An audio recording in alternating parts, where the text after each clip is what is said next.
I'm Charles Fasthorse, and my roots come from the Black Hills of South Dakota. To me, art in Lakota means a dream and a way of life for a desired result. And when I wake from dreams weekdays, I listen to Kili radio station because there's more to this morning. I am an enrolled member of the Oglala Sioux Tribe, Red Cloud Agency, Pine Ridge, South Dakota, born on September 3rd, 1941. My parents are William Bill Fasthorse and Elizabeth Spotted Bear Fasthorse, both enrolled members of the Oglala Sioux Tribe and are now deceased. I come from great people. In my family, I have 2 great-grandfathers and 2 great-grandmothers.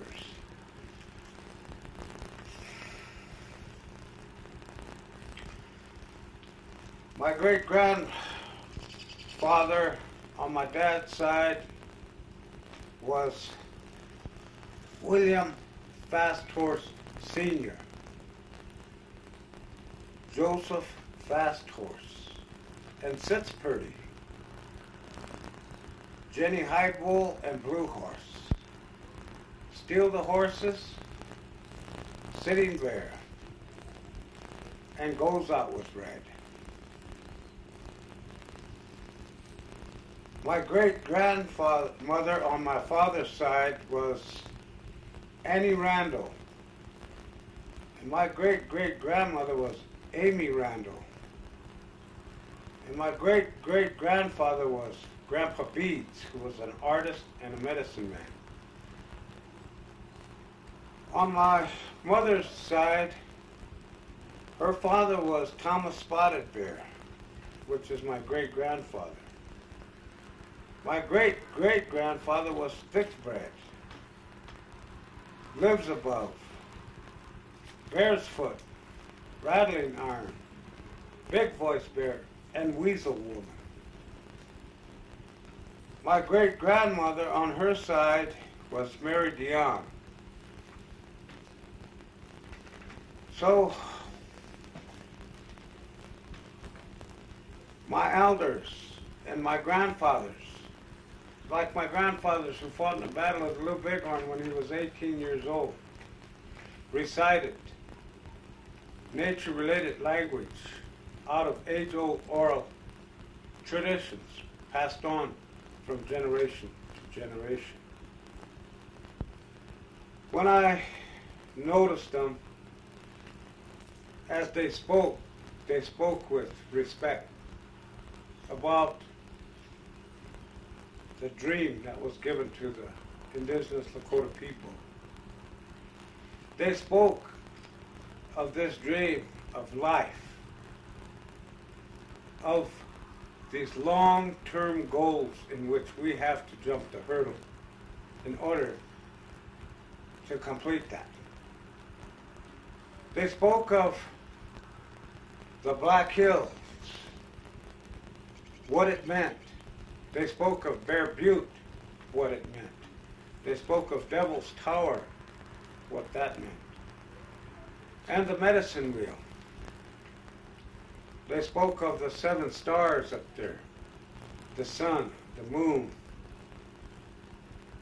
They spoke of why we must revere the world as one and equal of all things created. This respect that they passed on was, like to me, a power as they spoke of these powers. This bravery which they had from those old days, this spiritual experiences from the emotions of that respect, how they thought by the tone of their voices, and how they told us of what the sweat lodges, what these physical locations I've described, and how we use those physical locations with the sweat lodge and the one that's important was the vision quest. They spoke of our body in those days, which was one mind, the soul and the body united. And through this balance, they were healthy. They had pure water, fresh water. There was all kinds of deer, elk, buffalo to eat from. They picked berries and made wojapi from the choke cherries and wasna for the ceremonial reasons from that. They had timsalas, which they cooked with that. Many different types of cooking were made up from this. Mother Earth that provided not only our place to get food, but to get clothing, to get bedding, utensils, and the trees that provided for our lodges. This was a balanced way of life for us in those days, as they told us these things. I remember when they spoke of the 7 campfires. They spoke of the Oglala. They spoke of Ohinupa, 2 kettle. They spoke of Minihanju, plants by the stream. The Onkpapas, camps further up at the end of the horn of the buffalo. They spoke of the Sichangu, the burnt thighs. They spoke of the Stajipo, without bows. They spoke of the Sihisapa, Blackfoot. These bands made up the 7 campfires of the indigenous Lakota people. Tiwahe. Tiwahe means our nature-related language. As I spoke of the physical locations, Black Hills, Bear Butte, Devil's Tower, and the Medicine Mill. These languages spoke to us, and all that was around them provided us with an interrelated relationship with our mind. We felt good about these things. We picked it up with our mind and interrelated it with our body to feel stable.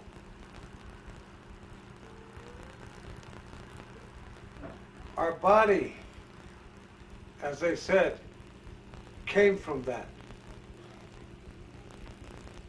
And we came, as I told, of our dream of life that we were set here. And these long-term goals which I spoke of, infancy, youth, middle age, and old age, which we had to jump that hurdle. And they told us of our soul, which is Anuki, they talked about. That we must keep it in balance with our body, with our mind, and our emotions to one. So that when we get old, we can prepare ourselves to go back to where we came from. My mother always spoke of relatives. She spoke of who we were from, who we were related to. And she said a lot of these people used to come to visit each other in those days and talk of these things. She said, I want to tell you kids something, my mother, like Papa told you. that grandma one morning went out and behind the house planted a seed. She prayed before she dug into the ground and offered it to it. And she took and dug the ground and planted some seeds there. And she said that as I do this, I'm going to cover it up. I'm going to give it love. I'm going to give it support. I'm going to plant it so it'll be strong, courageous. And this is my duty to relate with my relatives where my body came from, so that it will be together with the spirit of the earth, and when it comes out, the spirit of the earth will be in that tree, which I'm planting. So she planted that seed, and every day she'd come out and water it and give it love and all this support. Then one day she came out and said, look, you see that wind, what it did to my tree? It came out, but it toppled it a little. She went back over there and prayed and straightened up that tree and watered it and gave it the support it needed. And then she said, one day, we're going to see that tree beautiful, straight, and tall, no matter how strong the wind blows. So this is what I'm teaching you kids about the dream that was given to us. It's called life. These 4 hurdles from infancy, youth, middle age, and old age. I have to give you the love and the support as I did that tree that I planted out there, that seed. You're crawling on 4 right now, but someday I'm going to help you stand up and learn how to walk. And if you listen well, someday you're going to earn your right to become a man or a woman. Stand up, carrying respect of the dream, the goals of the Black Hills, of Bear Butte, Devil's Tower, the Medicine Wheel. All these powers, you're going to grow up with courage to carry that respect. You're going to be awake every time the sun comes up. You're going to wake up with nature. You're going to wake up with the rest of the Indians. In those days, that's how they got up. That's how they stayed balanced. That's how they had their body and ghost in one. And a lot of them lived a long life in those days. So she said, this is what I'm leaving and teaching you, because someday I'll be going. So she says, remember these things, what they talked about. The values. Respect for your nature. Respect for this power, great spirit, who gave you life.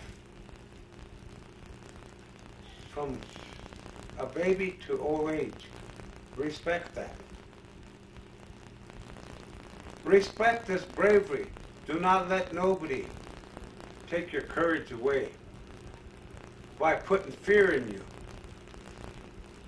or calling you down. Always share this with your loved ones, with your kids. Talk about these things. Talk about the dream. Talk about the making of relatives with our where our body came from. Started my timer over again at 0. That's all right.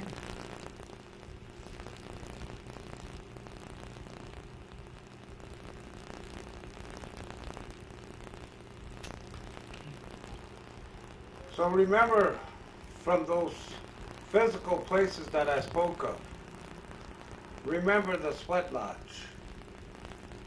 the first gripe. because Mother Earth, thousands and thousands and thousands, and as far back as we can say, before anything else was here, created our body from that. The first sweat lodge, Mother Earth. We are the second sweat lodge, because now, where our body came from that and we stood up, you come from the woman's womb. So in times we have the sweat lodge in remembrance of that to go by and get nourished all over as a child and washed inside and outside. Remember, if you're given a dream from one of your relatives, may it be a rock, a tree, a bird, four-legged, whatever, when you get a dream from one of them, keep it, for it'll come to pass. Remember that Bear Butte was used for vision quest. There's not only Bear Butte, but many high ridges were used, so that you can earn your place in the footsteps of our ancestors.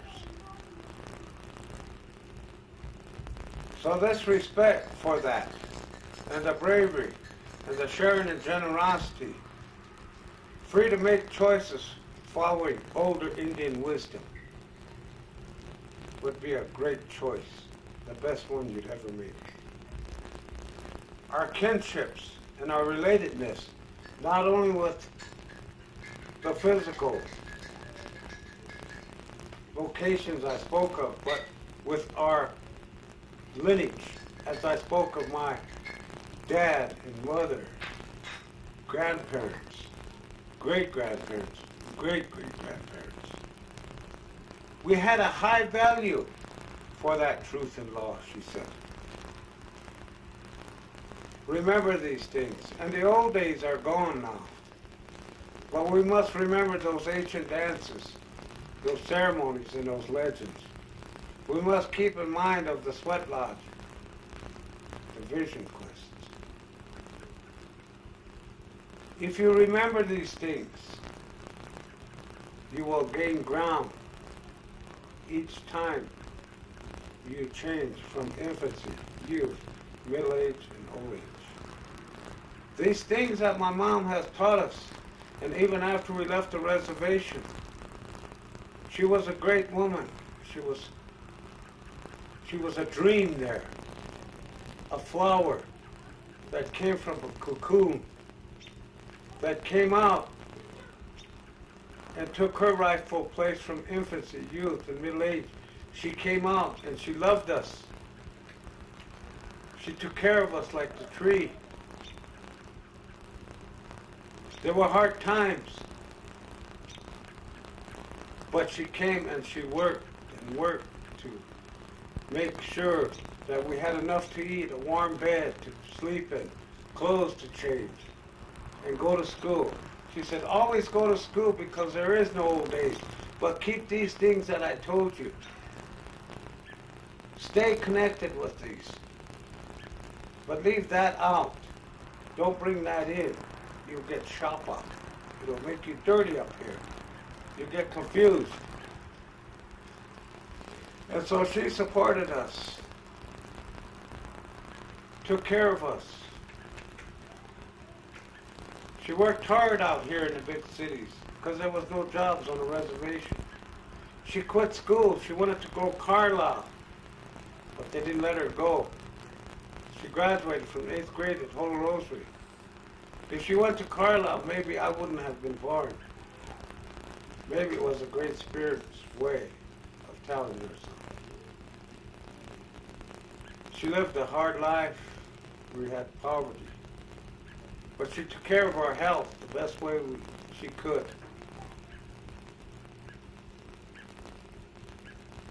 And then one day she got with some people and started the Rapid City Indian Health Advisory Board. Because there was Indian members from other tribes here that did not receive service. And every time we went to the hospital, they won't let us in. You could be dying with pneumonia. but we didn't have a job, a good education, or insurance, so they didn't let us in. So this is why her and others got together and started this Rhapsodian and Health Advisory Board. Like she trained us, like she kept us, like she raised us. And what her grandfathers, grandparents, grandmothers taught her and her dad. And then she started a dance club with the people here to bring those old things back so that they wouldn't die. She attended a lot of meetings, treaty meetings. She spoke of many things because she believed in a high truth, a high value for truth and law. She believed in that. Always they lied to her.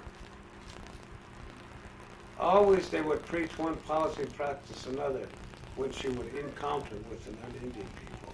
They would lie to her. But she remained with this great respect. She remained with this great bravery. She was solitude. She was fortitude, like her dad. She was humility, standing there like Bear Butte. A beautiful creation from the Great Spirit. She kept the family together. She hated arguing and fighting. That wasn't taught to us. Because you see what I told you, what she taught us. She didn't like that. She only wanted the truth. She never liked to believe in denials. Because she knew there was a renewal at the end of the rainbow when she reaches old age. That she'd done her dream here of life and reaching those goals. She knew that. She always told us many stories. She always said, never be lonely or sad. Don't drink that alcohol and drugs because it's going to numb you and kill your brains and you will be dead. Because you're hiding. You're running from the truth. You're afraid. You'll get, if you do that, you're going to get angry and deny a lot of things. You're going to get jealous. And you're going to fight and want to be tougher than your brothers. Don't carry those. But always keep trust with creation. And all these things, for it will bring the truth out. You will see it. It will come to pass. These are powers that I spoke of. These powers that were handed down in our ancient dances, in our ceremonies, and our legends. The important ones is the sweat lodge and the vision quest. We looked at these physical locations that I spoke of. Our mind interrelated with it. They talked of this power of the sun, of the universe, of the earth and the rocks and the stars out there. These power. The moon. They talked of tate kihele shkoshko. That means this wind that's of light that's out there is a power. With the Uwipi ceremonies, you see them in there when they pray, or the sweat lodges. This thunderbird who creates a balance, because you may get off balance someday with hatred or happiness, good or bad. Remember that buffalo, though. He will always be here. Nobody can erase it. No power, because the Creator put it here. That was for our health, to preserve it with our generations. The bear, when the man dreamed of a bear, he went and got on the mountain, the bear appeared, he became a medicine man. This whirlwind worked with him. Tate Yomi, the powers of all things, the forecast of weather, of time and space. So we always listen to our friends inside us. It was a ghost inside our body. The white people call it soul. And so we are all related even with that soul. And he warns us of danger.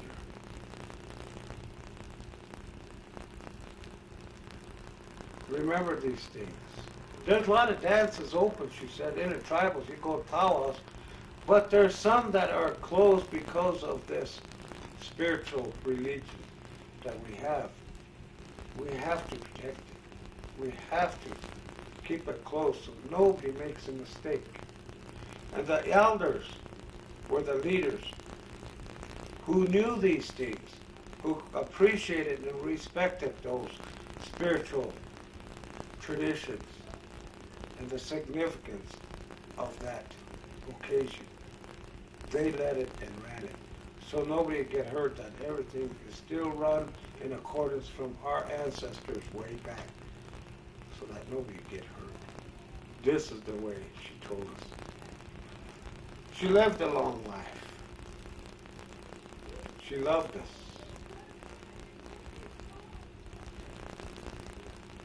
And this is what she left me. And now she has gone home. Gone home to where all the other relatives are. This was Elizabeth Spotted Bear's fast horse. I was proud to be her son. A strong, strong woman that was called humility. And I have a deep reverence for her and my great-grandfathers and grandmothers. And the Black Hills, the Devil's Tower, the Bear Butte, and the Medicine Mill, and the sun. I have a deep reverence for that because it was passed on to me. But soon I am getting old too, because there's a lot of challenge and transition going on for the indigenous Lakota people on this spiritual island called the North American continent. She told us of these things before she left. So try to understand, and if there's any old people, try to respect them. Try to take that, what they have to say before the museum goes back to the ground. The museum is their head, the knowledge. That's what I call museum. Get some of that before she goes back, or they go back. I can't tell you no more. I can't give you a quick fix or magical potion for those of you that think you might know more about this than what I know, and I'm not here for to make you believe me or change you, convert you, compete, or win your friendship or personality prize. I'm here because I'm talking of spiritual experiences and things that have come to pass from those old people and my mother. So I thank you tonight for this interview, and I hope people will hear it. Without Yasi.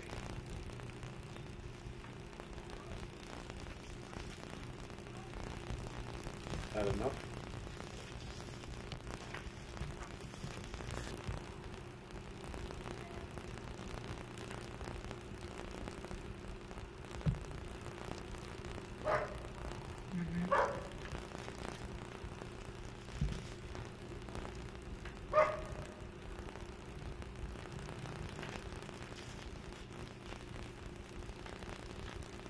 Well,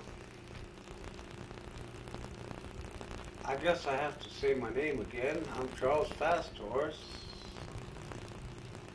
And as I spoke of my mother,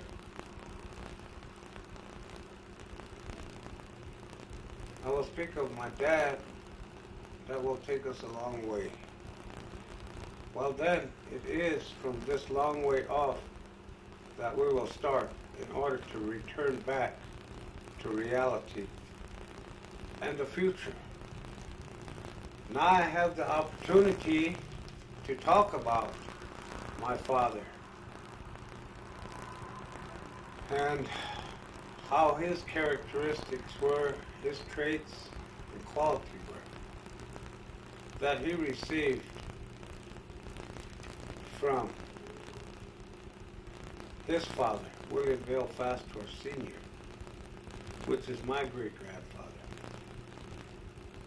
How he stayed connected with my mother's Tiospe as well as his Tiospe, and we always traveled back and forth to my other great-great-grandfather, Joe Fastors, which was between Manderson, Denby, where we lived, and the Wooded is presently established.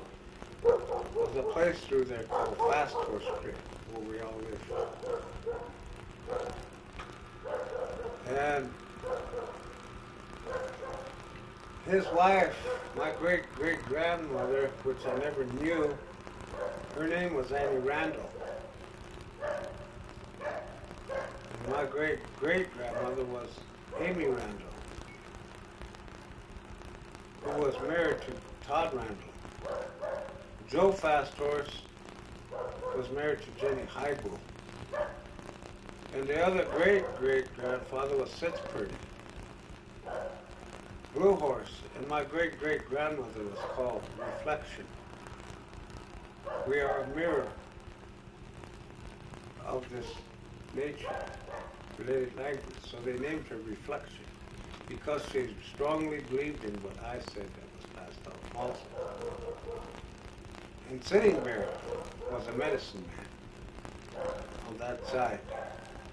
Goes Out with Red was his wife, which is my great-great-grandmother. She said, when my time comes from this dream of life, as my dad told me, recited on. And these goals, these infancy, youth, middle age, and old age that I have to reach, like my ancestors did, when my time goes, I'm going to go out with the red road.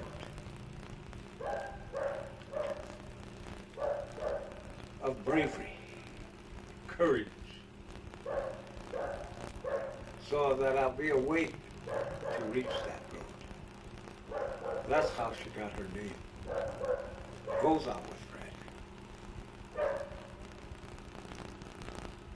Red. And Grandpa Beads, I must have inherited from some of that genetic makeup, the traits and characteristics on my father's side, because he liked to do stuff in the arts, because my great-grandfather on my dad's side was Beads. He was an artist and a medicine man. But I never knew my great-great-grandmother, who his wife was. They never told me. My dad learned all these, as well as my mother. That's how come there was no difference between them when they got married and we were born. But as time passed and the old ones left us, my dad never finished school either. And he had a pride in him to take care of his family. Because we often spoke. As they spoke, I listened to them. We must remember that we have to be like a team horse, Lizzie, and pull that wagon up with the family, like they did in the old days. But times have changed since the treaty, and we're set on reservations. And my dad didn't finish school. The old days were gone. It was tough for him. There were no jobs there on the reservation. He had to go to Bellinette, a rancher that lived in Nebraska, and he had to work to bring in food. And then we come back, he comes back, and they had to go to Scotts Bluff to pick potatoes to bring in food. He had to do all kind of resource work. He tried going out to Gordon and Russia, but it never worked out because he could only get jobs for 2 or 3 days or so. Maybe wait a week to get another job.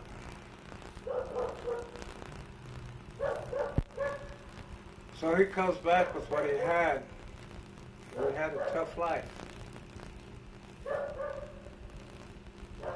I really don't know what happened because it seemed like my dad was losing some of that bravery. He still had the respect for everything. The physical locations which I spoke of, Bear Butte, Black Hills, Devil's Tower, and the Medicine Wheels and all these. He still had respect for that, but somehow he was losing his bravery. Because maybe a little bit pride went in there. He couldn't get the amount of work needed to support us. And he soon met some guys, and I don't know what happened, but he started going out more and more. And pretty soon, him and my mom broke up. But I've always loved him and the way he talked. He always honored the prayers. He'd always attend the funerals. He played the organ at every funeral in Pine Ridge. And they knew him. He was a good man. We all have our ups and downs. But we must stand back up and be like that tree my mom planted.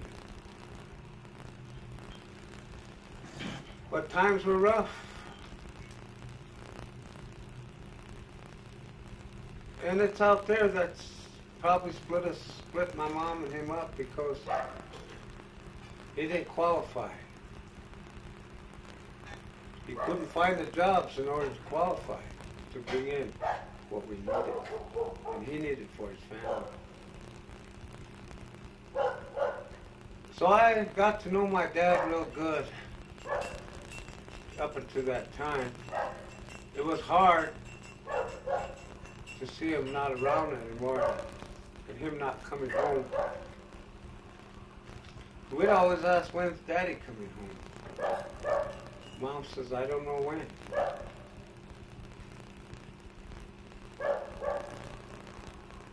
But we made it. But I've always loved him for what he was, what he believed in, and who he was, and what he stood for. This experiences taught me many things. And even though when I went to school at United Tribes, she'd always try to send me money to help me out. He'd come up and see us. We'd be like glad to see him. And he was getting old. And then one day I heard he had a heart attack. He died. But I was there. I honored him.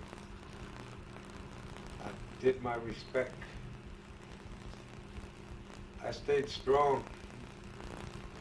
I didn't cry. They said, don't cry. Be happy we're going home. Remember those things. The Great Spirit called us back.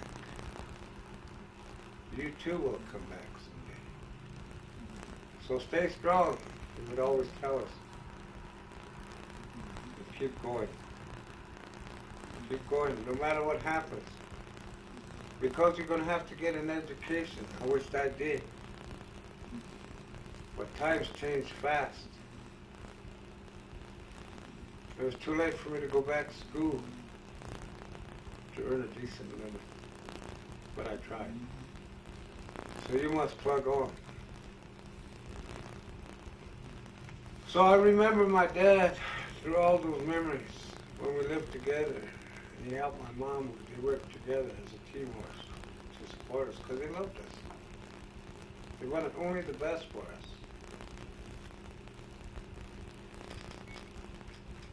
But keep the values.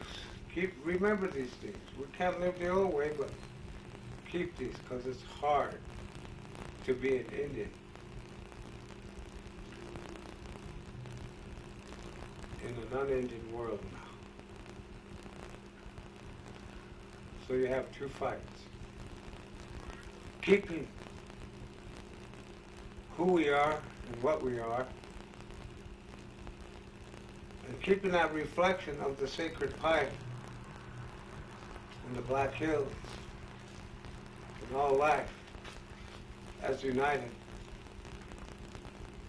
but leaving that world out because you might become something you don't want to be.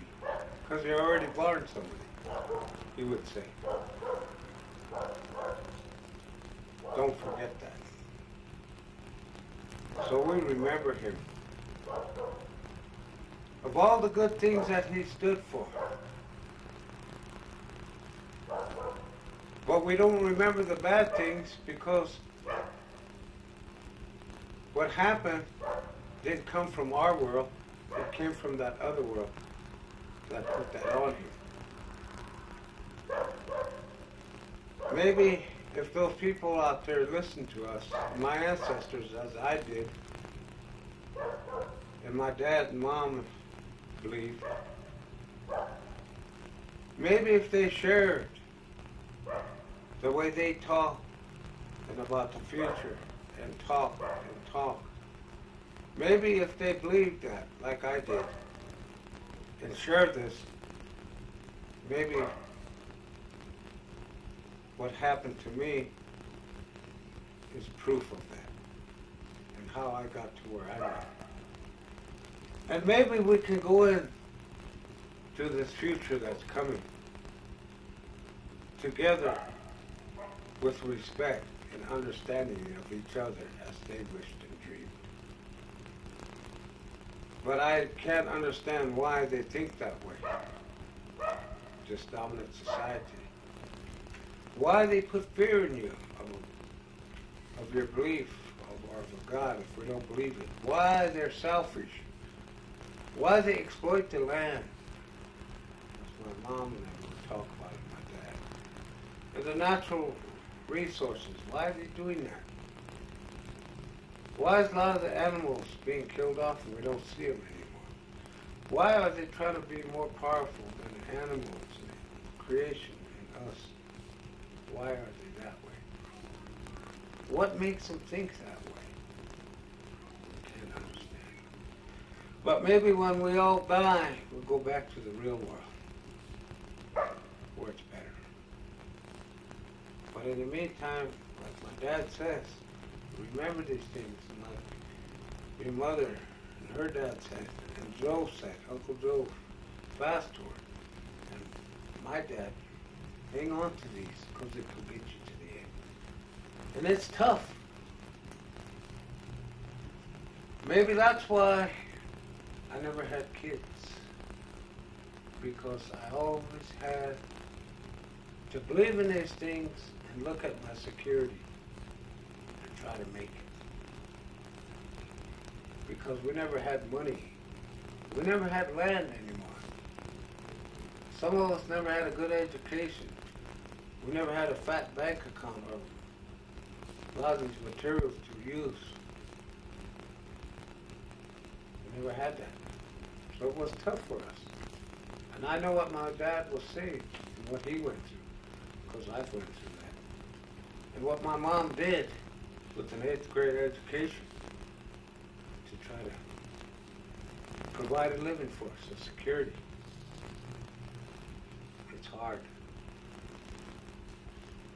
hard to understand these crazy rules they got. Soon we're going to be having to ask them if we can turn to the left and do this thing, or go over here by so many laws and so many codes. They always talk to that. The Great Spirit gave us some principles, but he didn't have that much. It's like the Great Spirit said, here now, we give you the dream. These 4 hurdles you gotta jump and then come home. Those are the things that we have to do. That's why the Sweat Lodge and the Vision Quest is so important to me. This is why my dad also, as he said, the nearest I can be to my spirituality is to at least respect the old people, the ones that died. Just to sing the songs for them with the piano. That's my deed, at least. I'll do while I'm here. So he's done it all his life until he died. So these people that he talked of, Grandpa Beads,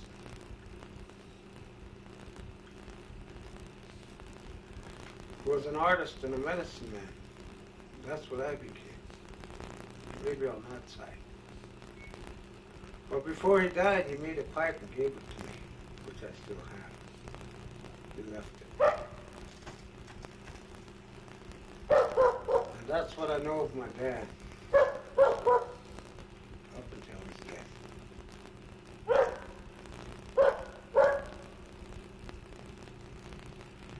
Questions?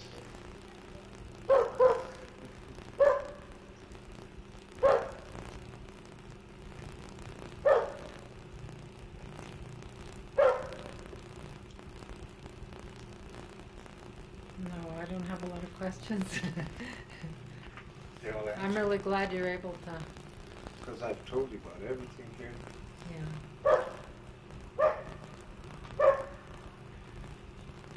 Even about the sadness and all this.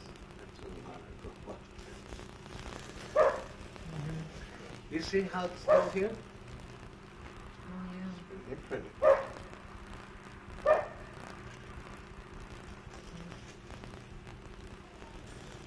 So when I listened to Martin, I knew what he's saying. I understood him.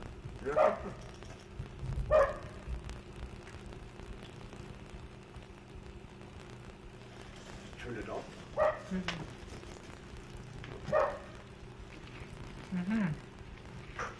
I guess I'm going to talk about my grandfather, Tom Spotted Bear, and my other great-grandfathers that were alive yet, and how they helped me retain my nature-related language out of age-old oral traditions that was passed on. First of all, they said, we are told that the Indians of former times were very powerful people, that our people knew what life was really about. And I believe them, and there's no doubt about it, that it is so even today, because I'm still alive. And I still know these things.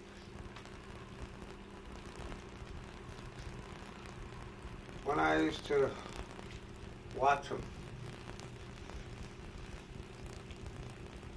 when I'd look at him, when I look at his eyes, it was like them stars. The power of it. That told him the truth.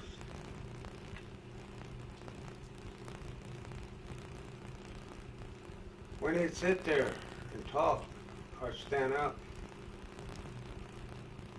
I seen that this dream that was given to him from his great ancestors and these lifelong hurdles that he had to jump to become what he was, I saw a deep respect in those eyes for this Black Hills, this Bear Butte, things that he spoke of, and the other physical locations.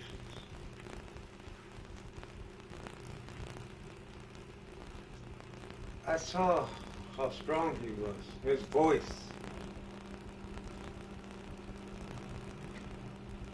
I saw him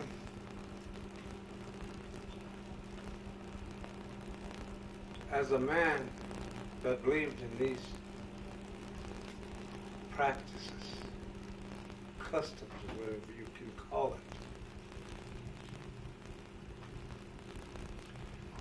it. And I saw him united with his soul, body.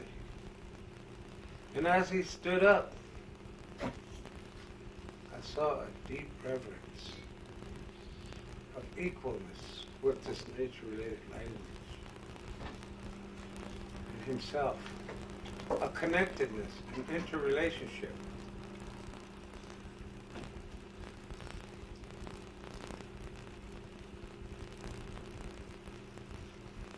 How tall and proud and strong.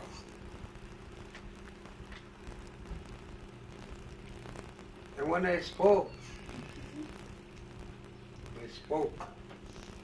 of these things which became one called humility.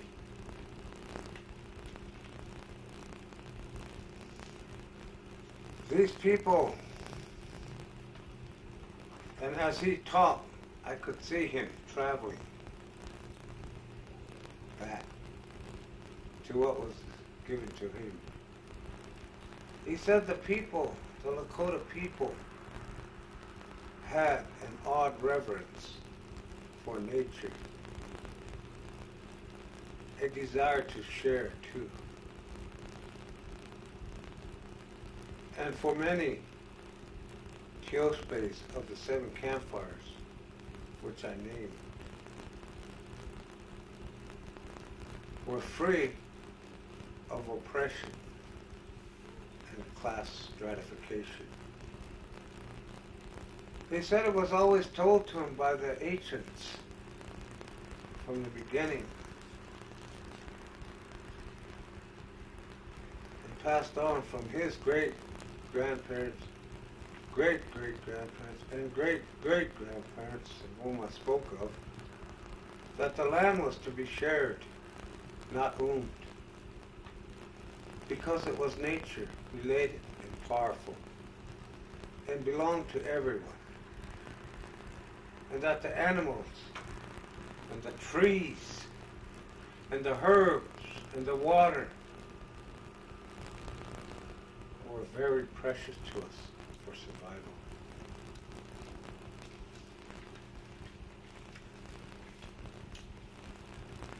These stories which they told and talked about,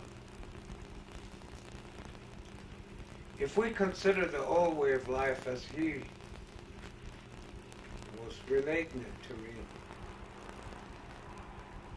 the best way I can put that in his understanding and the way I understand it now is we must first state that truth and law in accordance with nature-related language and out of age-old oral history passed on from generation to generation, that it is subject to many variations due to the historic period.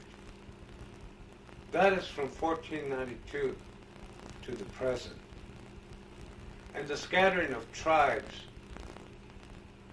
But there is, nevertheless, for the indigenous Lakota people of the Great Northern Plains, the old indigenous Lakota and nature-related way of life. My grandfather, Tom Spotted Bear, fought in the Bighorn Battle when he was 18 years old.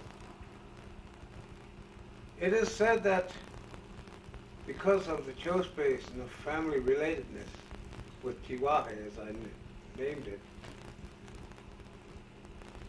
Fast Horse Creek was right next to my mom's geospace. And both of them got married, and they talked from my dad's side of Thick Bread, who also participated in the battle. I'll tell you how Thick Bread got his name, how they told me. They were coming to the Bighorn, and as they were traveling from the Sandhills, they were heading for the Bighorn. And down there where it's known as Buffalo Gap, there's a pass that goes through there into the Black Hills, Chasapa we call it. Well, they were going through there and go do some prayers and stuff, and then go on to the Greasy Grass, up to the Bighorns. They said they came over this ridge, and here they saw these people down there.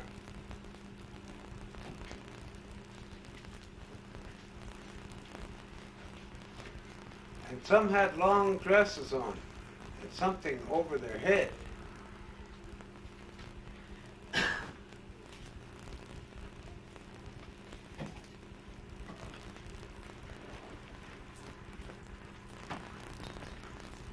And as they looked down at it, at them people in these covered wagons, they saw long tables or something that these women, I guess they were women because they had long dresses, were putting this stuff on it. So they said, let's go down and scare them. So they came down whooping, hollering. Said all those people ran, screaming.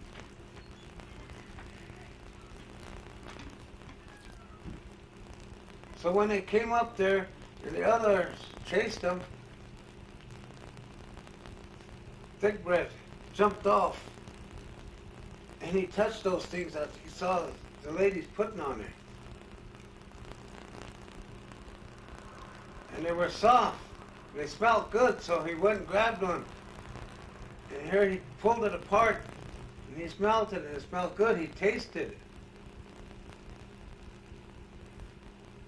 And the rest came back. They smelled it. Did you eat it? They said, yeah. It tastes good. It must be good because they eat it. They must be preparing it to eat. What should we call it? A huapi, bread. A huapi tonkakile. When we get to the Bighorns, we're going to have a naming ceremony for you.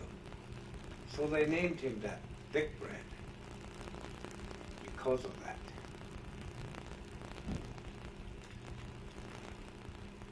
Some of them I think I've heard say that Blue Horse,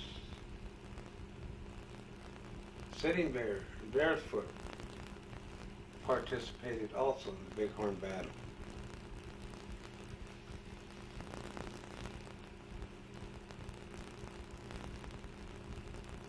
When I listen to those stories, especially when they fought at the Bighorn battle, I don't want to say anything that's going to disrupt what has already been said about the Bighorn battle. I'm not here to open a can of worms or cause trouble. I can only talk about what they talked about. But there's always one thing my grandpa's talked about, that we had a unity. We Lakotas have a different word for unity. The Mandan have a different word for unity. And he said the non-Indians' unity is based on that road.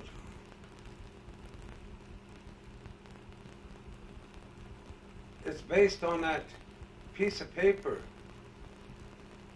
It's based on that old store there.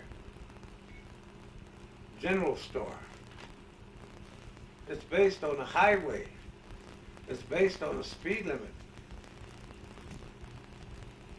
That's their unity.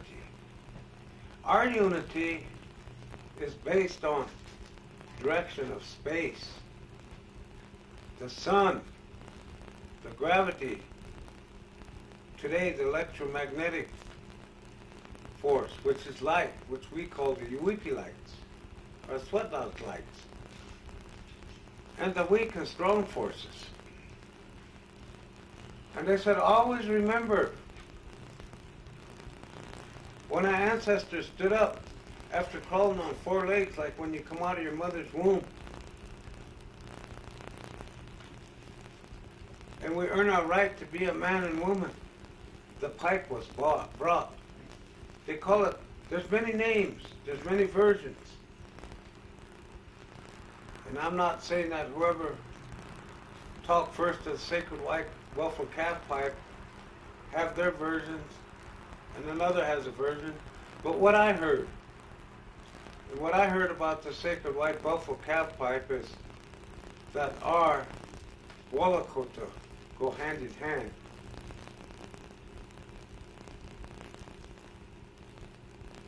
Which is the art. Our art was skinning the buffalo, skinning the animal, making shirts and leggings, using every utensil, even the ribs of it, and getting sinew from them.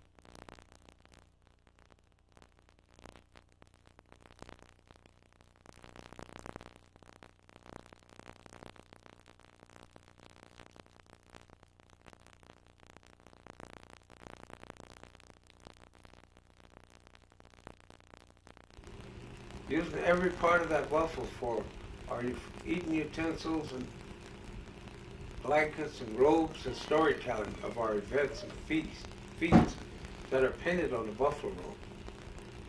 The history of a man who done great feats, recording it. So we create from the natural raw materials. They created, they were the first artists. So when I create from them, the old masters.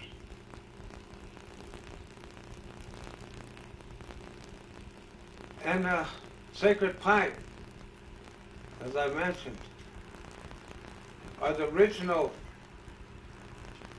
expressions of diversity and natural laws.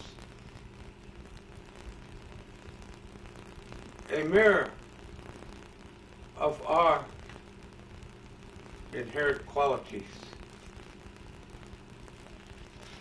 The indigenous Lakota people, as part of the human race today, bring their own language and age-old oral traditions passed on from generation to generation and to the present as best it can. And that's what I'm trying to do, so I won't die. Because Grandpa Spotted Bear taught my mother, and I heard him, they would always say, Dakuwa Shaki, which meant something powerful that sits beyond the universe. That's how they told me.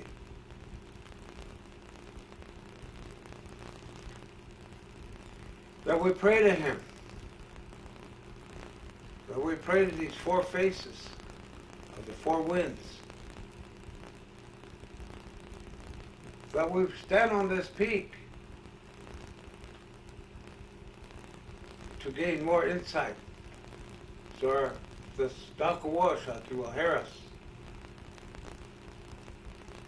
And that this peak, Bear Butte, was given to us to stand on, to speak to him.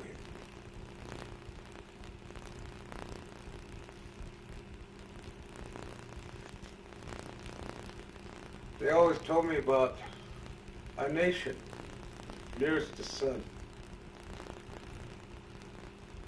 This nation nearest the sun is called the Lakota. Means the Lakota people who dance nearest the sun. This is why we have the fire of no end, they said. The sweat lodge fire. This is why these 6 powers that I told you are the 6 steps from the fire pit to that mound that stands there. That represents the ball on which the women stand and produce creation like Mother Earth.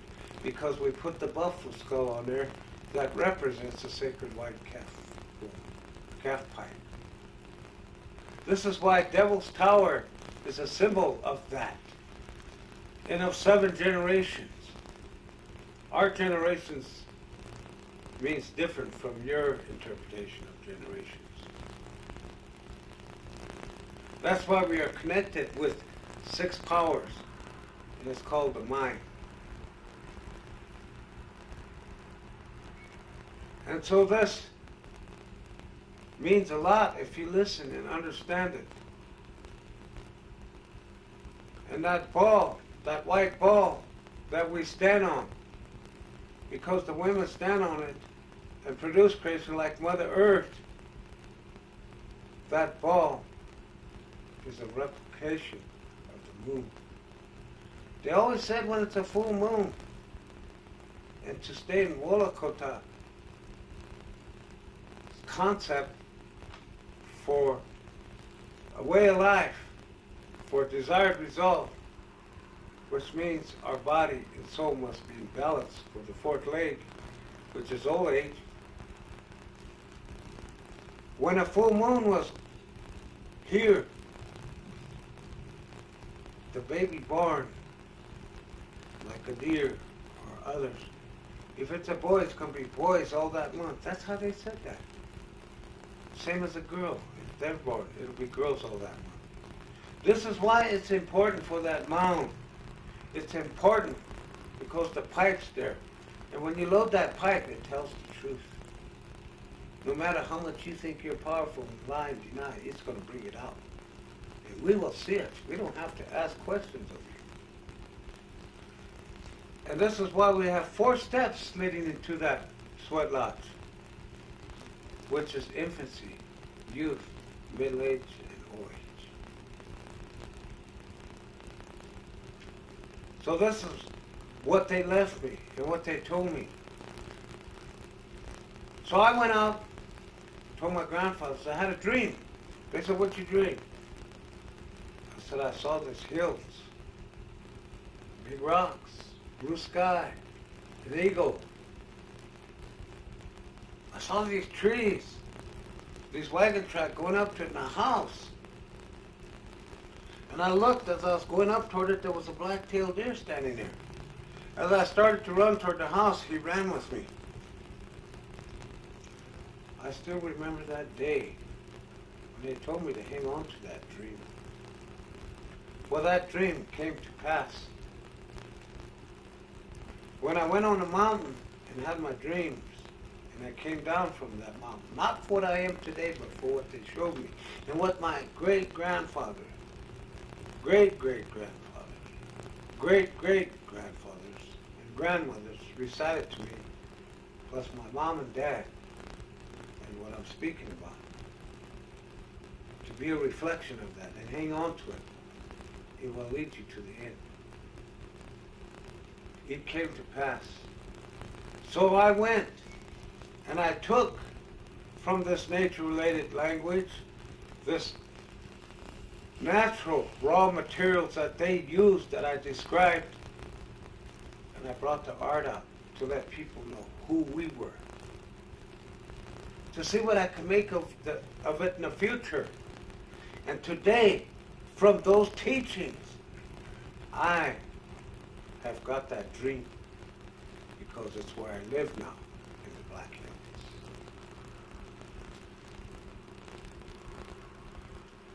And it's the power. And my visions came to pass from that teaching. Someday I'll tell you of my visions, but they told me it's not time yet. And I won't tell you, and I don't want to ask questions, who told you, because that's the way the white men think.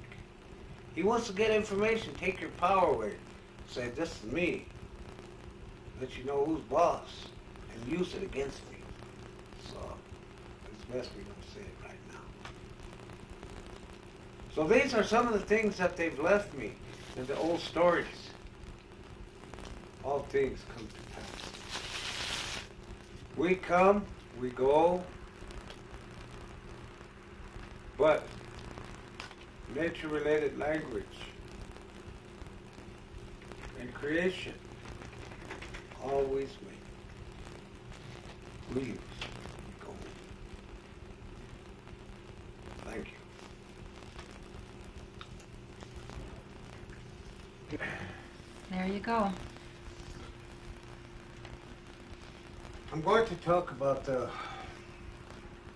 indigenous Lakota spirituality of the future. It's a somewhat risky subject today because of the change that is taking place so fast.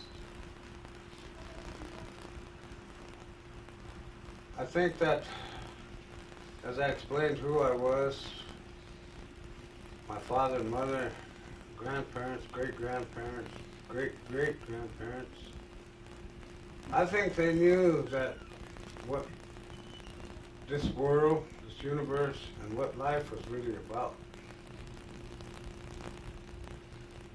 I thank them for this nature-related language and oral history passed on,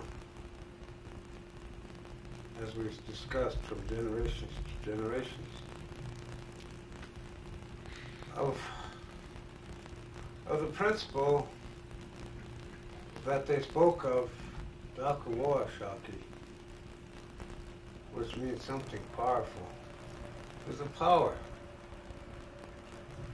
And I'm glad through these teachings and listening to Earl's history played a major role with that principle and all what it stood for in retaining not only my traditions, my genetics, but who I am and what I am.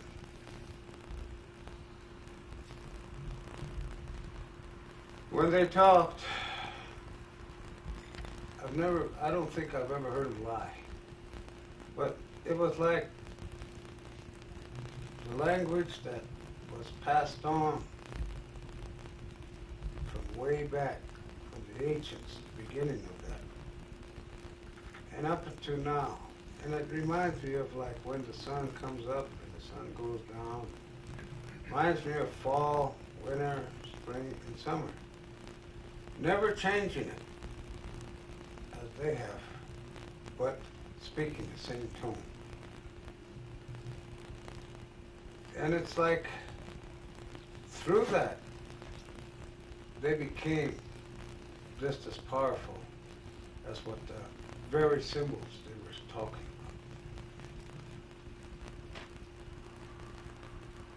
about. I would like to teach this oral traditions that may help the children today and for the upcoming new millennium.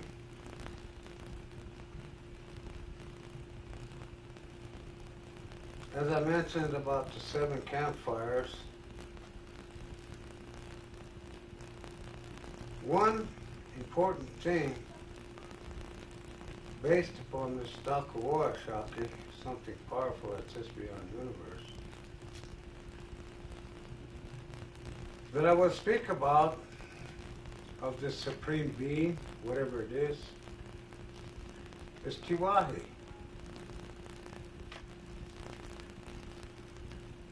Tiwahi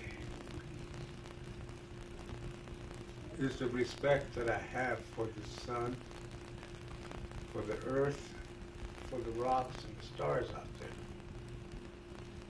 I have deep respect for that because of the superpowers it represents.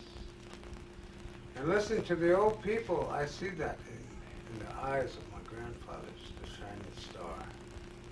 I hear the warmth of the sun, balanced, coming out of their tone of voice. And as we evolve around this earth, I hear their mind evolving like that, at a pace which is in balance. When I look at the sun, it reminds me of those. And it reminds me of the warmth of the stars from their eyes. It reminds me of this deep respect, like deep space, which lives on forever. When I think about these things and my genetic structure, I think about that moon that sits up there, that's next to these powers. I think about the water spirit that was up there, that's down here through that moon and through us. I think about this Dakushkashka that evolves up there, the little lights. Today men call it the electromagnetic force. And I think about the cosmos. That cosmic out there is like the whirlwind. The whirlwind that goes to the right, which the cosmic galaxies out there are an identity code to it. When I think of this, and I look down and I go to the sweat lodge, I think of a unification process with that sun. When I look at the 6 steps of the beginning of the Mihunkis, the ancients, we've come a long ways, and it is in that subject that we must go back a long ways and come back to where we're at to see what the future millennium will be for us.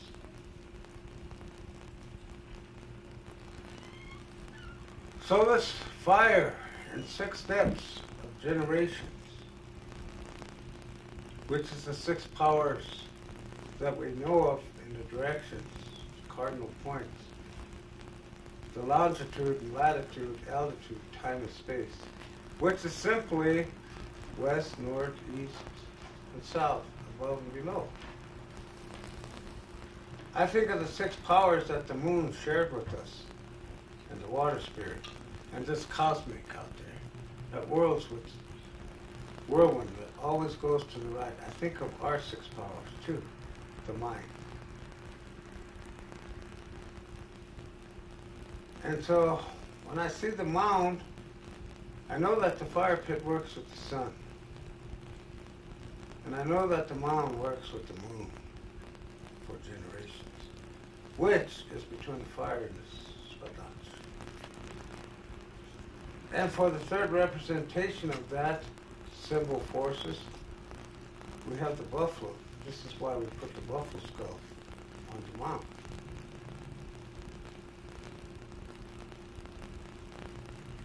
And this is why when the pipe came, we put that on there as we loaded.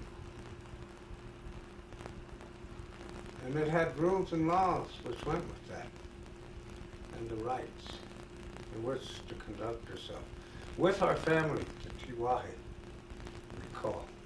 These powers that I'm talking about,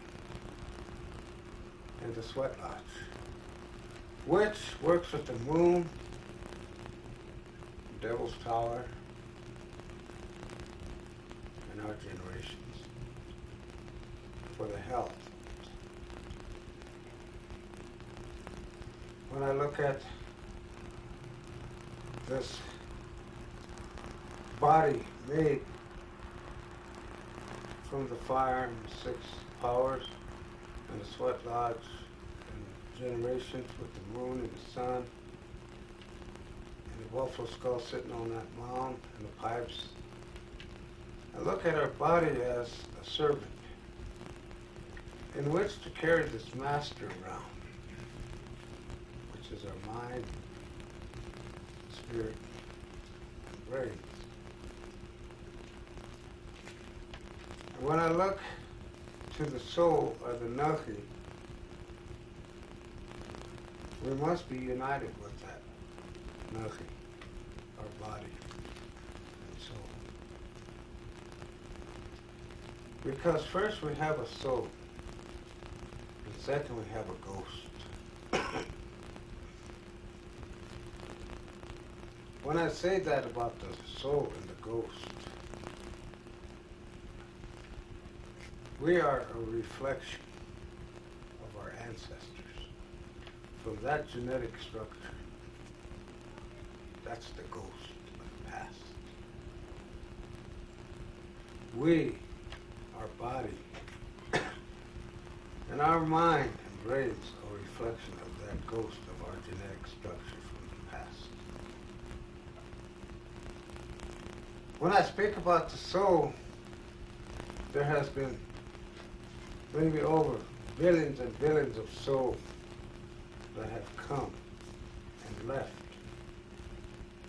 And as far as I can remember now, that these billions of souls that have begun a long time ago, way back, that came and went in that body and mind and brain and lived here for this long purpose of life they give us, which are goals of infancy, youth, and middle age and old age, have continued just like the seasons. And so when that happens, these souls have come and left, come and left. After those 4 completions, which we call infancy, youth, middle age, and old age. But somewhere along the line, something was happening. And that's when the pipe came and brought those rights. To remember the 2 oldest, the sweat and the vision. To remember them. For the reason of keeping that relationship. The making of relatives with Tiwahe, which I got through speaking of. The sun, stars, all that. The making of relatives with that. And how do we do that? We go back to the sweat lodge. And then we go to the vision quest. And most important, keeping the soul. That's our relationship with this.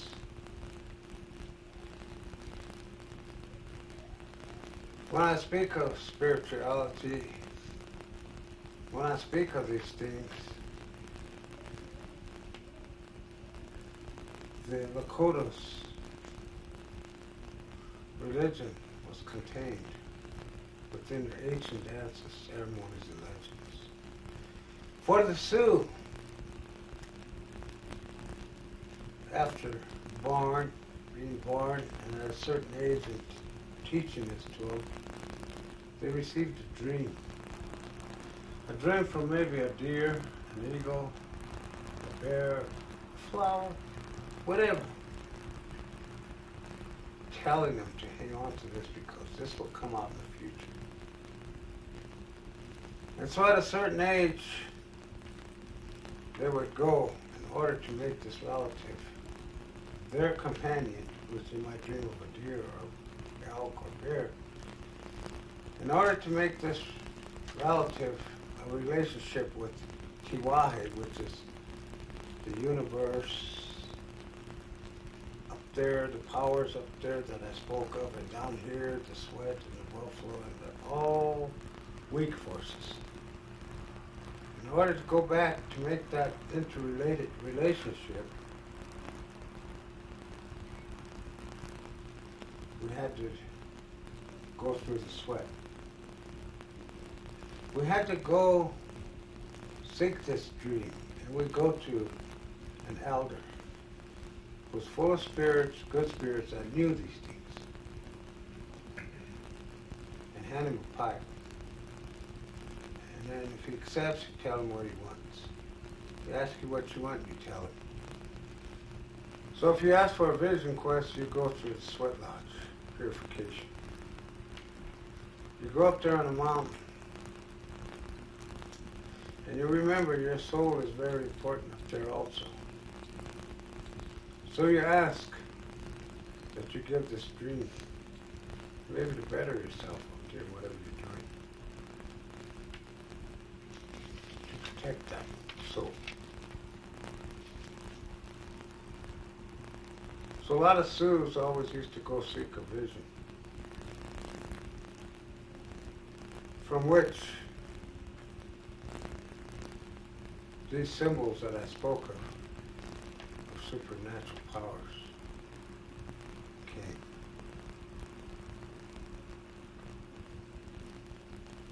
And we appealed to the sun, to the stars, rocks, earth, the moon, the little lights, the cosmic up there that the whirlwind represents, that goes to the right, and the balance. We appeal to those. And down here, we were here for the health and generation to listen to the man chosen to run those ceremonies and appealing these.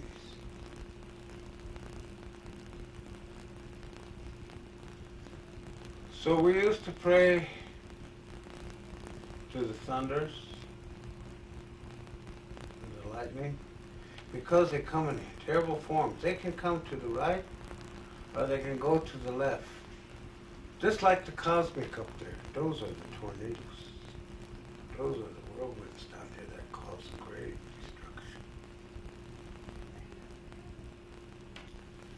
destruction. So we pray to all these symbols. The west, the north, the east and the south, above and below. Again, as symbols of supernatural power. A lot of those dances are open today, such as intertribal, powwows and gallop. Are the powwows coming up here in Rapid City at the Civic Center in July, and other powwows on reservations in Minneapolis. A lot of them are open to the public, but there are some that are primarily closed for religious purposes,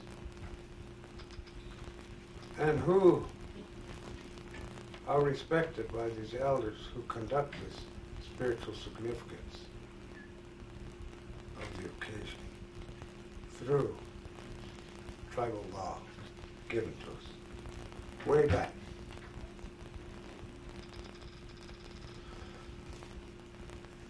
So this value of respect is great and powerful that I spoke of Tiwahi. Tiwahi, we have to have a respect for her, as I mentioned, these powers. In order to become like that sun, to become like that star in your eyes, and the warmth, and the planet Earth, and the whirlwind, and knowing your moon, your gram up there, that your genetics is right on. Knowing the streams and the water that's in there of pure blood. And knowing this power of going to the right. And the sweat lodge. And the fires and the pipe. And the health. And all things down here that are weak forces, like the fire, the water, and the air.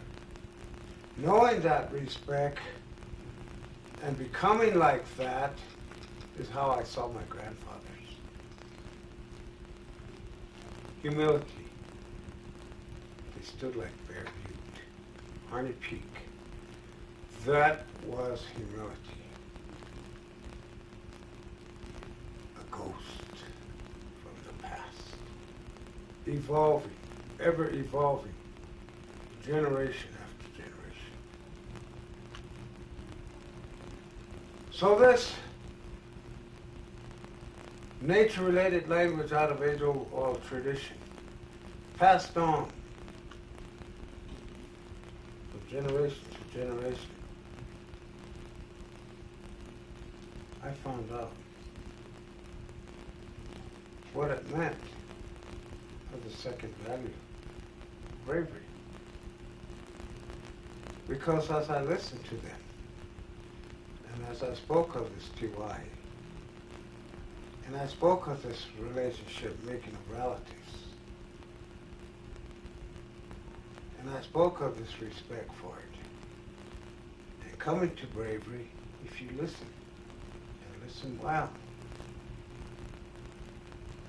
You can be brave as the sun, the stars, the earth, the moon, your genetic structure, your characteristics, your quality, and your traits.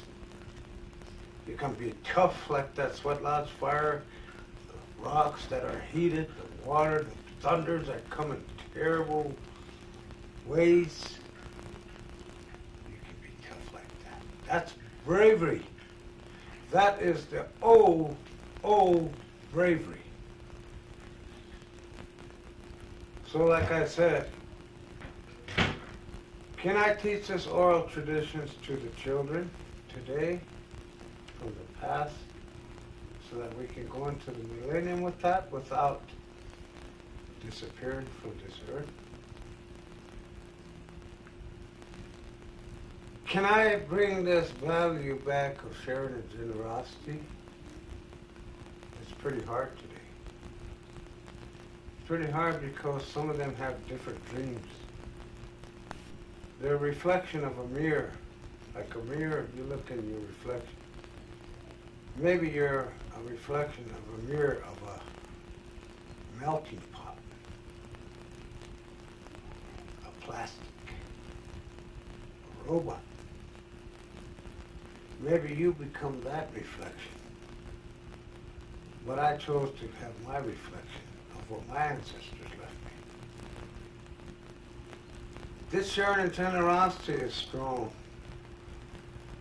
Strong in the elders because they believed it, but I don't know. Many elders are dying. There's hardly any old ones left. The museum, as I stated before, is going back to the ground. What are we going to do? You can go and buy sacred songs in the music shop, trading posts, you can buy Indian books, Indian religion, all these things by white man authors. And you don't even know who you are. But that could be one sharing of generosity that might spark that spirit that soul inside you to wake up. Hope it works. For the better, though. So, in those days, as I was told these things,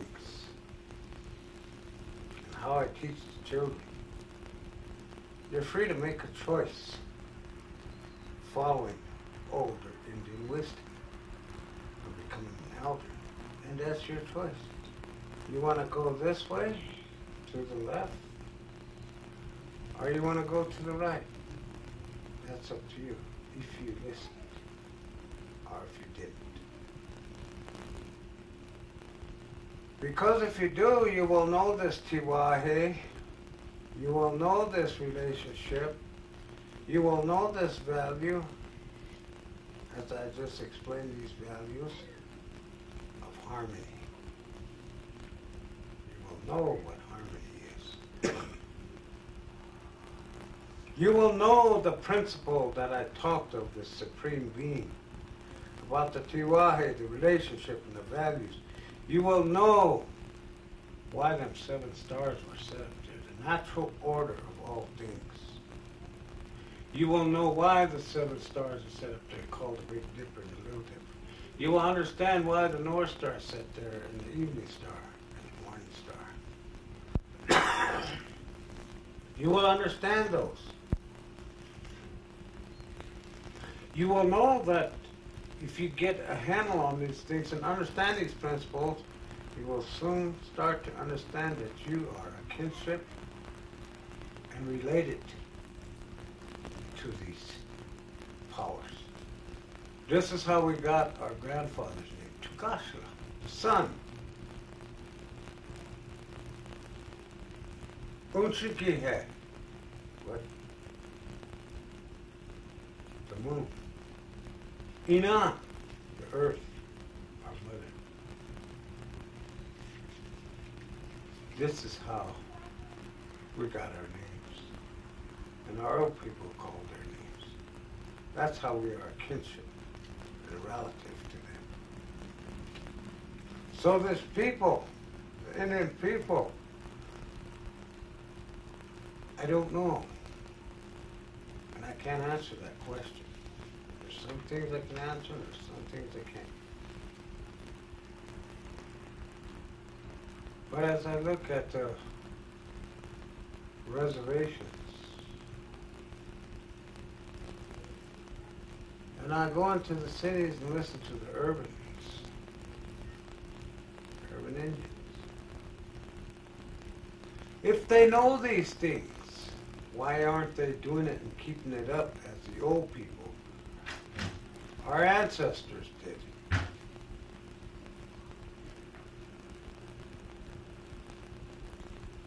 Because I don't see a high value for truth and law of the indigenous Lakota people. Our way, not this other way, outside our heartbeat of the nation, which is a reservation, but our way, from our ancestors, from our tiwahi, from our relationship, from our values, our way, not their way. In those days, the warriors learned these. And it was a high value for truth and law, and everybody crowded around the old people and listened to the stories. They listened, and they said, this is how we evolved from the warrior societies. This is how, for the 7 campfires, we got courage, bravery, preservation, and fortitude that you hear some of the people speaking about. This is how we received and arrived at that point today. Because of the ancient dances, ceremonies, and legends, the sweat lodge and the vision quest, which is still real.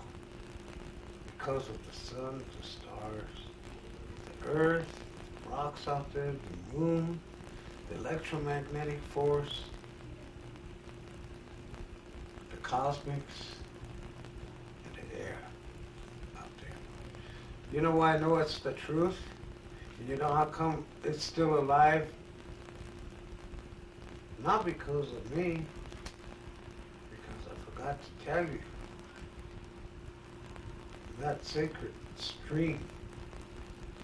I forgot to tell you people about that sacred stream that makes and holds together the west direction, the north direction, the east direction, the south, and above and below. I forgot to tell you about it. And that's grandfather gravity. He holds us and binds us together. And always evolving to the right. Always. And the powers. The sun coming down, goes down and comes up. Stars come out, moons come out. Always. You can't change that power. But if you try to change it and change the genetics of the humans, you might get somebody that's got no soul. You might create somebody without a soul, conscience, spirit, and emotion. Then what do you got? A walking dead. But you can't change these and stop it no matter how powerful or smart you are. You could never stop it. This is why I took my choice to stay with the 7 campfires, with the, who they were and what I am, and Tiwahe, and this related, making of relatives, and this relatedness.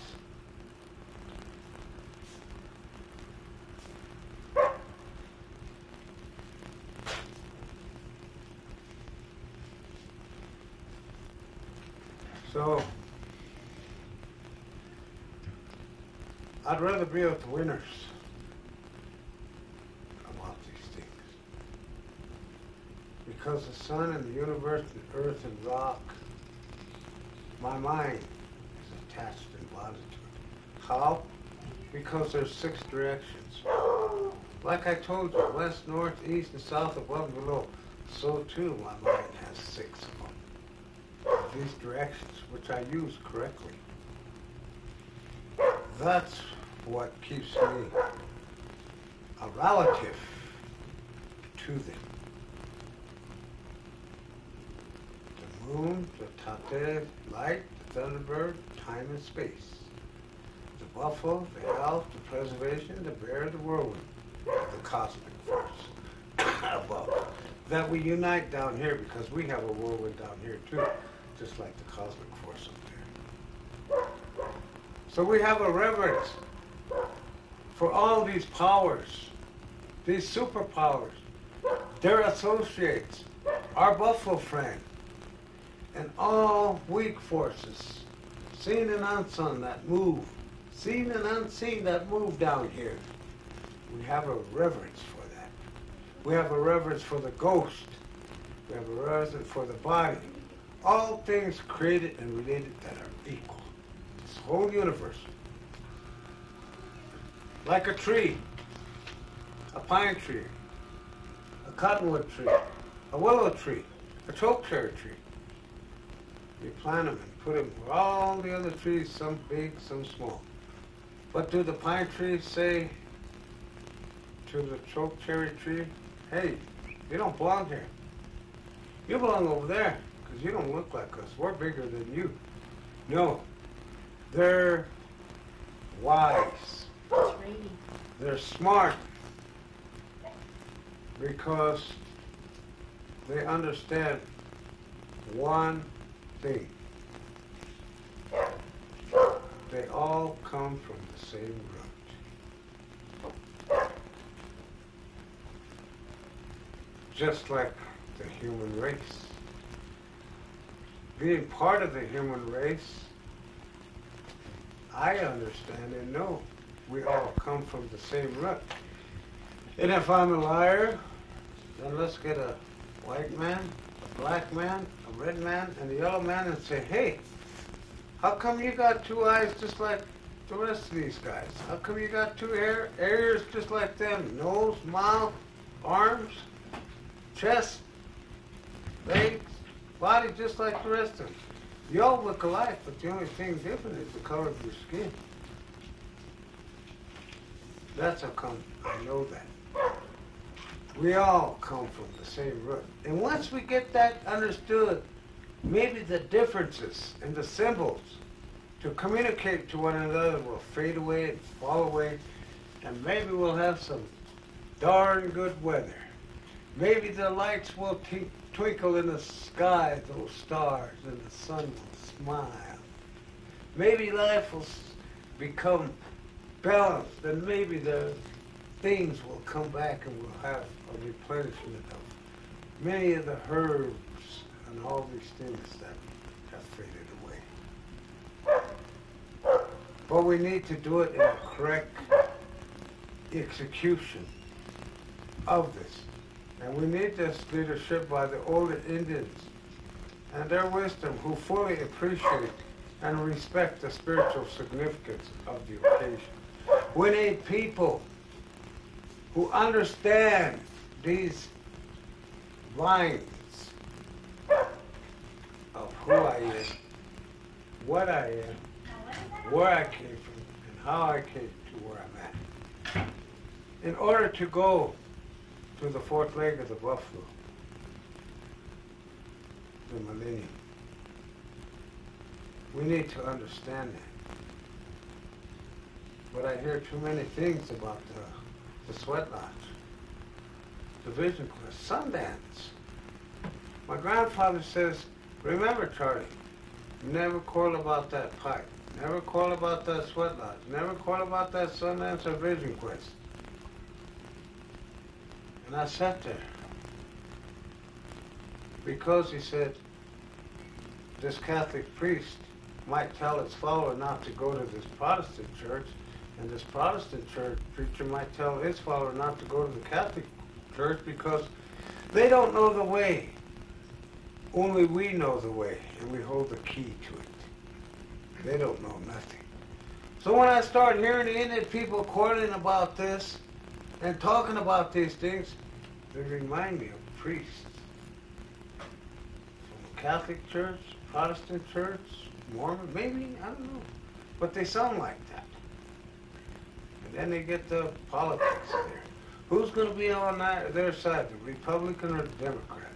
We all know which one will be on their side. And it sounds like clique groups. You know, I think we've come a long ways, but we lost some of the most important aspects of this. We must respect this. We must ask people to respect this, who we are and what we are, and why we do this. I would like to see, before I go, I would like to see the medicine man, the spiritual leaders, all coming down and sit there and tell how they arrived at becoming a medicine man,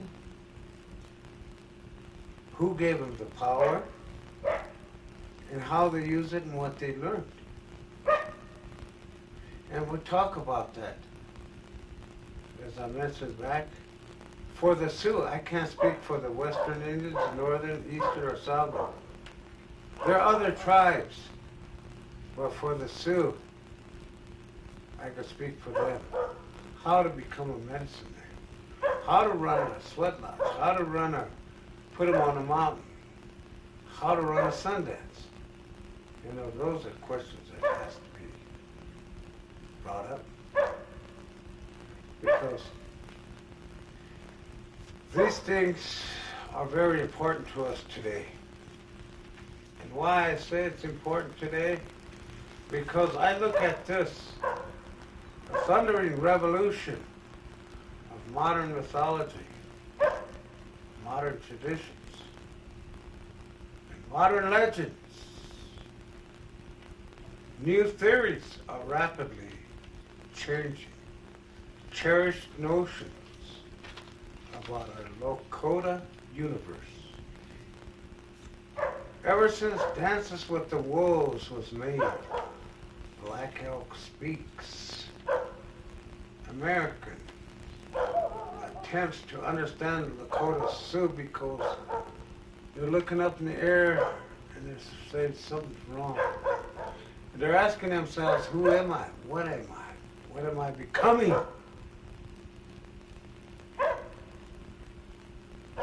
And they're going back to tribal traditions to find some of their answers. There's a bad interpretations from the white Anglo-Saxons that have created a Hollywood version of truth and legend.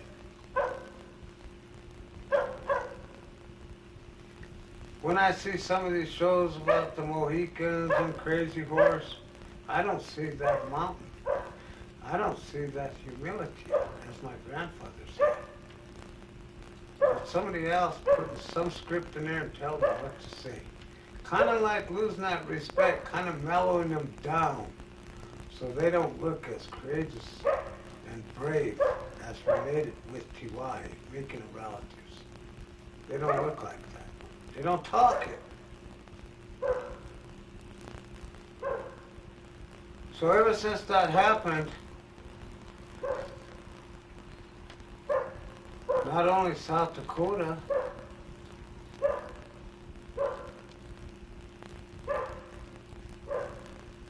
the nation and the world all think that all the Indians, Western, Northern, Eastern, and Southern, are all like the Sioux. I went over here one the other day, a while back. They were having some kind of a dance or whatever, and they were doing it Sioux way. And I asked, what kind of Indian are you? And they told me, I said, either I'm nuts or you're nuts. I'm mixed up. How'd that happen? I didn't know we had Sioux way over here.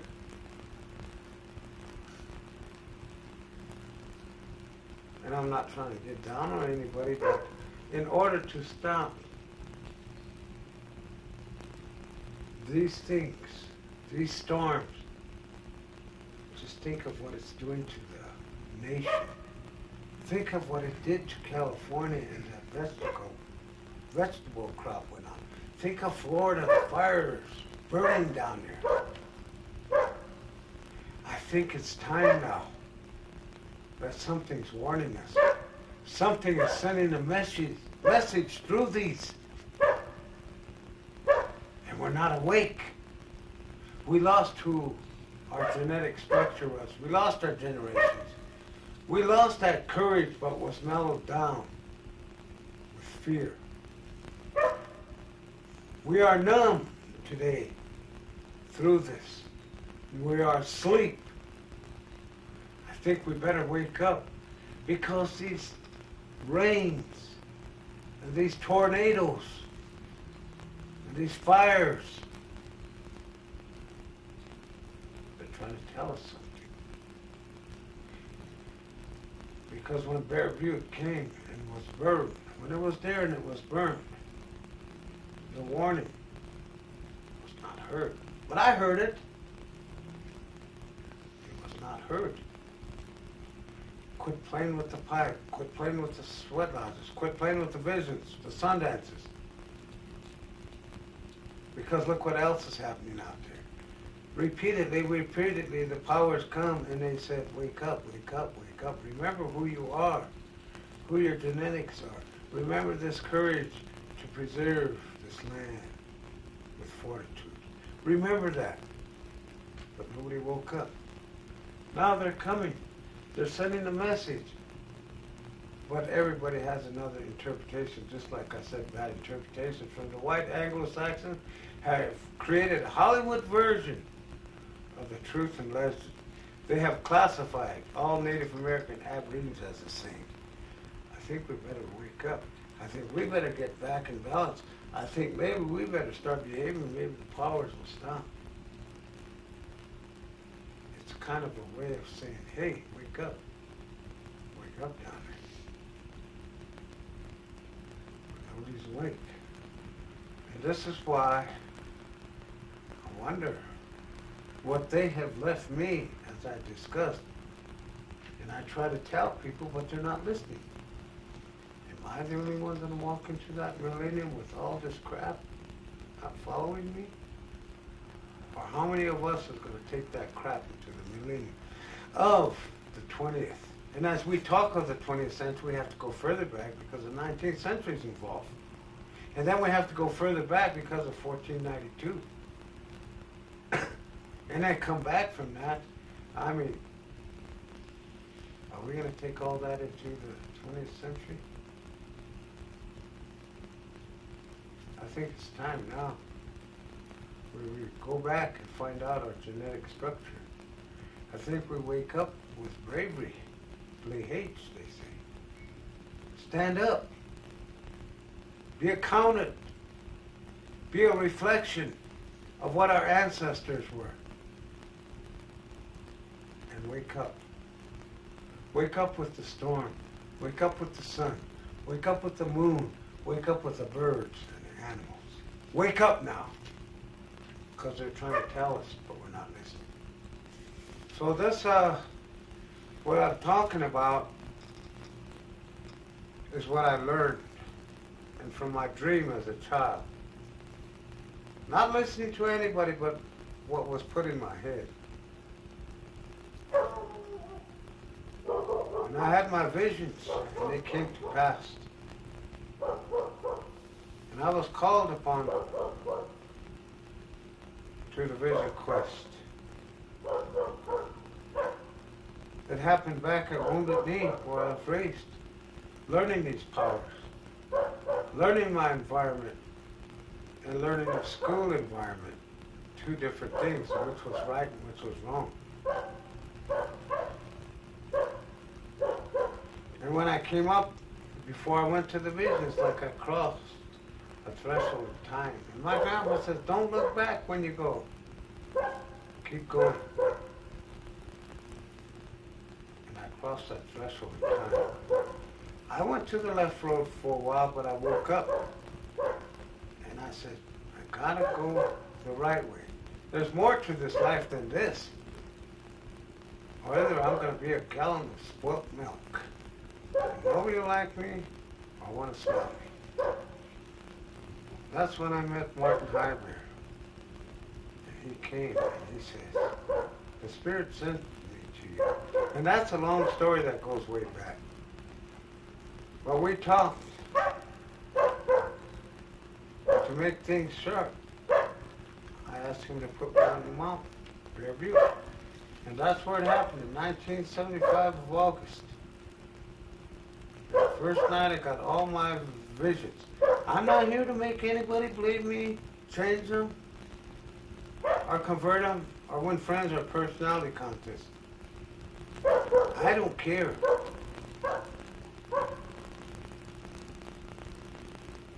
This is what happened to me. I'm not here to argue. If I'm an imitator, or a real one, or a plastic, or whatever you call it, I'm not here to argue. Like they're teaching you to argue out there, deny, have fear, anger, and jealousy, and compete against one another. I don't care for that. I'm here because of what happened. And I prepared myself for that, for the vision, and I think that's confidential because it's my own.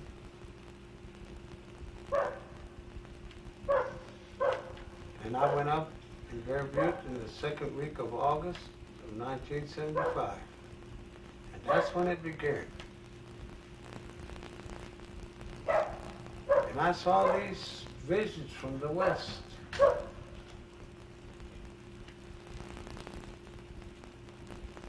And now I communicate with the stars. Like I said, I didn't really keep reading. But it has come to pass. There has people. When this appearance of the west direction came, I was told that I had the authority and right to come down and run them ceremonies. They give me that right. For the sick, the ones that are showing their ribs, the homeless.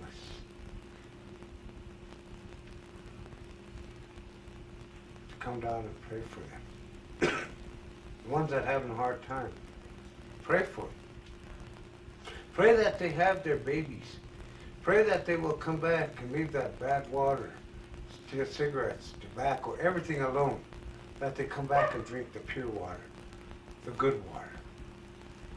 We don't have all the herbs to eat to stay healthy, or the fresh meat, or the clean air and stuff, but by God, we can do something right now to get our generations ready for the new millennium, that they come out healthy. I pray for these. That's what was my vision from the west. And to the north, I had to do something for the man that put me up there, and it has come to pass, that vision. At La Plante, South Dakota, in the Black Hills, Martin Highbeer. I did the blessing. Prayed for him at the end, at La Plante. And I come over here and released his soul, as I was instructed. Not from a tribal chairman, not from my mother or anybody, but from them. A power. Because I understand the power. And then, the same vision that I saw to the north of this tree, and the light went in it, and a bear appeared, full of stars, that has come to pass. November 17th, 1997. Tree cutting ceremony for America's holiday tree.